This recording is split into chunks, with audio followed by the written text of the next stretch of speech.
They say a village can die from war, from famine, or from time itself. But Codford chose to vanish in its own flames.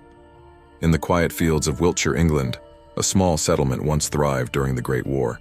It wasn't famous, it wasn't large, just a peaceful English village that carried the weight of soldiers passing through, love stories whispered beneath old oak trees, and the scars of a generation that never truly returned home. Yet one cold autumn night in 1923, the village caught fire, not once but twice, and by morning Codford was nothing but ashes and silence. What remained was not destruction by accident, but by design.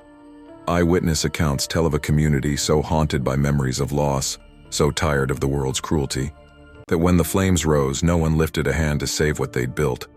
The men who had survived the trenches, the widows who waited too long, and the children raised on whispers of ghosts, all stood watching as their world turned to smoke. For decades, locals would speak of the Codford silence, a phrase born from tragedy. They said you could still smell the burning wood every November night, as if the village itself refused to rest. But this isn't just a ghost story.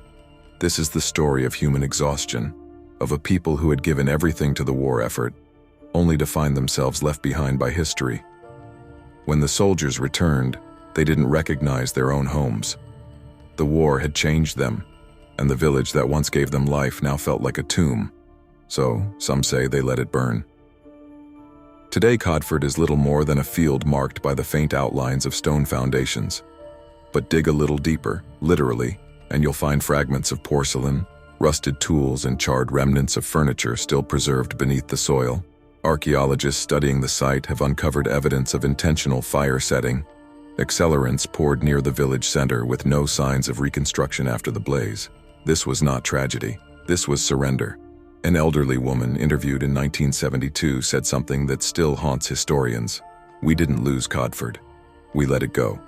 Because sometimes, the past doesn't deserve to be rebuilt." Her words echo what so many small communities across the world have felt but never spoken. That grief can become so heavy, it turns home into prison.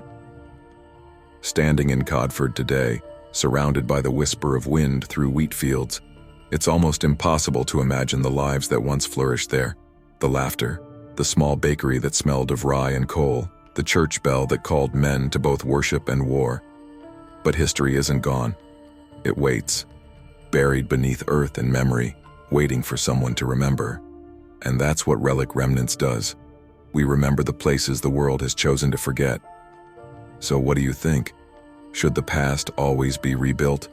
Or should some ghosts remain where they are? Tell us below, and maybe, just maybe, Codford's silence will finally be broken.